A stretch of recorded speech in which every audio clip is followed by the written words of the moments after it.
మత్తయి సువార్త 11వ అధ్యాయము 25వ వచనం నుండి 30వ వచనం వరకు. ఆ సమయమున యేసు ఇట్లనెను, పరలోకములకు భూలోకములకు అధిపతివైన తండ్రి, విద్యులకు వివేకవంతులకు వీటిని మరుగుపరిచి పసిబిడ్డలకు బయలుపరిచితివి కనుక నిన్ను స్తుతించున్నాను. అవును తండ్రి, ఇది నీ అభీష్టము. నా తండ్రి నాకు సమస్తమును అప్పగించి ఉన్నాడు. తండ్రి తప్ప మరెవరును కుమారుని ఎరుగరు, కుమారుడు తప్ప మరెవరును తండ్రిని ఎరుగరు, మరియు కుమారుడు ఎవరికి ఎరిగింప ఉద్దేశించునో వారు మాత్రమే తండ్రిని ఎరుగుదురు.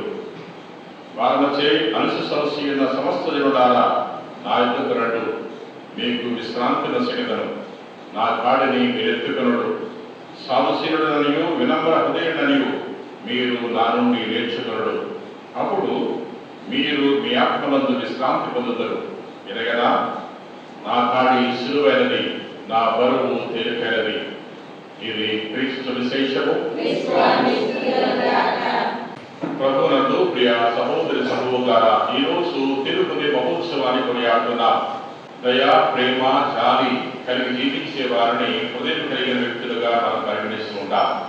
కఠినంగా జీవించే వారిని, దయ లేని వారిని, జాలి లేని వారిని, కరుణ లేని వారిని హృదయం లేని వ్యక్తులుగా మనం పరిగణిస్తూ ఉంటాం. తనని తెలుసవా యేసు ప్రభు హృదయానికి ఎంతో ప్రాముఖ్యతనిస్తుంది. తిరుపతి మహోత్సవాన్ని క్రీస్తు శకము 17వ శతాబ్దం నుండి తిరుసభలో కొనియాడటం జరుగుతుంది. మార్గరేత మరియా అనే కన్యకు ప్రభు 3 దర్శనాలు ఇచ్చాడు. 3 దర్శనాల్లో ప్రభు తన హృదయాన్ని చూపించాడు. మండుచున్న హృదయాన్ని ఆ కన్యాస్త్రీ చూస్తుంది. మండుచున్న హృదయం పైన శిలువను చూస్తుంది. మండుచున్న హృదయం చుట్టూ మండు కిరీటం ఉంది. ప్రభు తన వేడితో తన హృదయాన్ని చూపిస్తూ తెలియజేస్తున్నాడు, నా హృదయం ఎడల మీరు భక్తిని పెంచుకోండి, నా హృదయము ప్రేమాగ్ని చేత రగిలిపోతుంది అనే విషయాన్ని ప్రభు తెలియజేసి ఉన్నాడు. ఈ కన్యాస్త్రీ చూసిన దృశ్యములో హృదయము అగ్నితో మండుతుంది. అంటే యేసుక్రీస్తు ప్రభు మన మీదున్న ప్రేమ కారణంగా తన హృదయము రగిలిపోతుంది. ఈ యొక్క మండుచున్న హృదయం చుట్టూ మొండ కిరీటం ఉంది. ఈ మొండ కిరీటం దేనికి గుర్తుగా ఉందంటే మన పాపాలకు గుర్తుగా ఉంది. ఆ మొండ కిరీటము ప్రభు యొక్క మెత్తటి హృదయాన్ని గుచ్చేస్తున్నాయి. ఆ ముళ్ళు హృదయాన్ని గుచ్చటం వల్ల హృదయంలోంచి రక్తము కారిపోతుంది. ఈ ముళ్ళు మనమే, మన పాపాలే. మనం చేసే నేరాలు, ఘోరాలు, పాపాల వల్ల ప్రభు యొక్క హృదయము నరికిపోతుంది. మన పాపాల వల్ల ప్రభు యొక్క హృదయము గాయపడుతుంది. ప్రభు యొక్క హృదయంలో గుచ్చుకున్న ముళ్ళను తీసివేయాలంటే మనము పాపాలు చేయడం మానివేయాలి. యేసు ప్రభువు తన యొక్క బహిరంగ జీవితంలో అనేక సార్లు ప్రజలకు తన ప్రేమను కనపరిచినట్టు మనం చూస్తున్నాం. లాజరు మరణించినప్పుడు లాజరు యొక్క సహోదరి మార్తమ్మ, మరియమ్మలు వారందరూ కూడా కంటతడి పెడుతున్నారు, ఊరును విలపిస్తున్నారు. ఆ గ్రామస్తులు, బంధుమిత్రులందరూ కూడా లాజరు యొక్క గృహంలో ప్రవేశించి వారందరూ కూడా కన్నీరు మున్నీరుగా ఏడ్చారు. మార్తమ్మ, మరియమ్మలు ఏడుస్తున్నప్పుడు ప్రభు వారిని చూసి ఎంతో బాధపడుతున్నాడు. తన హృదయం ద్రవించింది.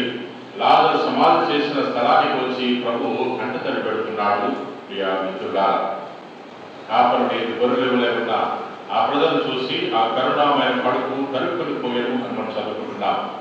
ప్రభు అలసిపోయాడు. అయినా సరే వారిని చూసి, వారి యొక్క అవసరం చూసి ప్రభు ఓపిక చేసుకుని వారికి పరిచయం చేశాడు. ప్రజలు ప్రభుతో 3 రోజులు ఉన్నారు. 3 రోజుల నుండి ప్రభు యొక్క బోధలు ఆలకించారు. ప్రభువు గమనించాడు, వాళ్ళ దగ్గర ఉన్న ఆహార పదార్థాలు అయిపోయాయి, వారందరూ కూడా ఆకలితో ఉన్నారు అని ప్రభు గ్రహించి తన శిష్యులకు తెలియజేస్తున్నాడు. మీ దగ్గర ఆహార పదార్థాలు లేవు, వారు ఆకలితో ఉన్నారు, మీరే వారికి ఆహారాన్ని సమకూర్చండి అని ప్రభు తెలియజేశాడు. 5 రొట్టెలు 2 చేపలతో 5,000 మందికి ప్రభు అద్భుతమైన రీతిలో ఆహారాన్ని వసులుతున్నాడు. ఈ విధంగా ప్రభు తన యొక్క ప్రేమను చూపిస్తున్నాడు, తన కరుణను చూపిస్తున్నాడు. ఎవరెవరైతే అనారోగ్యంతో వచ్చారో వారిని చూసి ప్రభు జాలిపడ్డాడు. గుడ్డి వారికి ప్రభు దృష్టిని ప్రసాదించాడు, కుంటి వారికి నడకనిచ్చాడు, కుష్ఠరోగులకు స్వస్థతను దయచేశాడు, మరణించిన లాజరుకు జీవాన్ని ప్రసాదించాడు. దేవుని యొక్క ప్రేమ ఎంతో గొప్పది కాబట్టి ప్రభు మన కొరకు సిలువలో మరణించాడు. తన ప్రేమ ఎంత గొప్పదో అని తెలుసుకోవాలంటే సిలువ స్వరూపాన్ని చూసినప్పుడు మనకు అర్థమవుతుంది. అందుకని ప్రభు యోహాను సువార్తలో తెలియజేస్తున్నాడు, దేవుడు లోకమును ఎంతో ప్రేమించి తన ఏకైక కుమారుని ప్రసాదించను, ఆయనను విశ్వసించి ప్రతివాడు నాశనం చెందక నిత్య జీవం పొందుటకై అట్లు చేశాను అని ప్రభువు తెలియజేసి ఉన్నాడు. దేవుడు తన ప్రేమను చూపిస్తున్నాడు. ఈ విధంగా తన ఏకైక కుమారుని ఈ లోకానికి పంపడం ద్వారా సువార్తలో యేసు ప్రభు తెలియజేస్తున్నాడు, మీరు రండి, నా ప్రేమను మీరు చవి చూడండి, నా ప్రేమను పొందుకోండి అనే విషయాన్ని నేడు సువార్తలో ప్రభు తెలియజేస్తున్నాడు. మత్తయి సువార్త 11వ అధ్యాయము 28వ వచనంలో మనం చదువుకుంటున్నాం. భారముచే అనుసరసి ఉన్న సమస్త జనులారా నా యొద్దకు రండు, మీకు విశ్రాంతి నొసగెదను, నా కాడిని మీరు ఎత్తుకొనుడు, సాధుశీలుడనియు వినమ్ర హృదయుడనియు మీరు నా నుండి నేర్చుకొనుడు, అప్పుడు మీరు మీ ఆత్మలందు విశ్రాంతి పొందుదురు. ఎలయనా నా కాడి సులువైనది, నా బరువు తేలికైనది. అలసిపోయిన వారులారా, దుఃఖముతో ఉన్న వారులారా, వివిధ రకాల సమస్యలతో ఉన్న వారులారా, మీరు నా చెంతకు రండి. నా చెంతకు వస్తే నేను మీకు శాంతినిస్తాను, సంతోషాన్నిస్తాను, మీ సమస్యలకు పరిష్కార మార్గాన్ని తెలియజేస్తాను అని ప్రభు మనందరూ కూడా ఆహ్వానిస్తున్నాడు. ఈ విధంగా మనల్ని ఆహ్వానించే వారు ఈ సమాజంలో మనకు దొరకరు. ఈ లోకంలో ఎవరైనా మనకు సహాయం చేస్తే వారు ఏదో విధముగా మన నుండి లాభాన్ని ఆశిస్తున్నారు. ఉచితంగా ఎవరు ఈ లోకంలో మనకు సేవలు అందించట్లేదు. కానీ ప్రభు ఇక్కడ పిలుస్తున్నాడు. ఆయన మన నుండి ఏమి ఆశించట్లా, ఎటువంటి డబ్బును ఆశించట్లా. ఆయన ఆశించేది ఏమిటంటే మనము సంతోషంగా జీవించటము, మనము శాంతియుతంగా జీవించటమే ఆయన కోరిక. ఎందుకంటున్నాడు, భారముచే ఆలస్య సరస్సు ఉన్న సమస్త జనులారా నా యొద్దకు రండు, మీకు విశ్రాంతి నొసగెదను అని ప్రభు తెలియజేస్తున్నాడు. రకరకాల భారాలతో మనం ఉన్నాం. పేదరికంతో బాధపడుతున్నాం, ఆర్థిక సమస్యలతో బాధపడుతున్నాం, శారీరక ఒత్తిడితో బాధపడుతున్నాం, మానసిక ఒత్తిడితో బాధపడుతున్నాం. బిడ్డల వల్ల సమస్యలు, భర్త వల్ల సమస్యలు, భార్య వల్ల సమస్యలు, ఇంటి చుట్టూ ఉన్న వారి వల్ల సమస్యలు, పనిచేసుకునే చోట తోటి వారి నుండి సమస్యలు. ఈ విధంగా మనము రకరకాలుగా ఒత్తిడికి లోనవుతున్నాం, రకరకాల నిందలు అనుభవిస్తున్నాం, బాధలు అనుభవిస్తున్నాం. ప్రభు చెప్తున్నాడు, నాతో పంచుకో, నీకున్న కష్టాన్ని నాతో పంచుకో, నీకున్న బరువును నాకు ఇవ్వు, నేను మోస్తానని ప్రభు తెలియజేస్తున్నాడు. నేను మోసేస్తా, నీ కోసం సిలువలో మరణించాను, నీకున్న బరువును మోయటం నాకు పెద్ద కష్టమా అని ప్రభువు తెలియజేస్తున్నాడు. నీ హృదయం బరువెక్కితే నా దగ్గరికి రా, నీ మనస్సు ఒత్తిడితో ఉంటే నా దగ్గరికి రా, చీకు చింతలతో నీవు సతమతమైపోతుంటే నా చింతకు రా, నేను నీకు ప్రశాంతతనిస్తాను అని ప్రభు తెలియజేస్తున్నాడు. ఈ యొక్క వాక్యము నాకు ఎంతో సంతోషాన్ని ఇస్తుంది. నాకు బాధ కలిగినప్పుడు ఈ వాక్యాన్ని నేను ధ్యానం చేసుకుంటా, నేను ఒత్తిడికి లోనైనప్పుడు ఈ వాక్యాన్ని ధ్యానం చేసుకుంటా. నన్ను ప్రేమించే ప్రభు పిలుస్తున్నాడు, నన్ను ప్రేమించే ప్రభువు నా భారాన్ని తీసివేస్తానంటున్నాడు, తన చెంతకు రమ్మంటున్నాడు.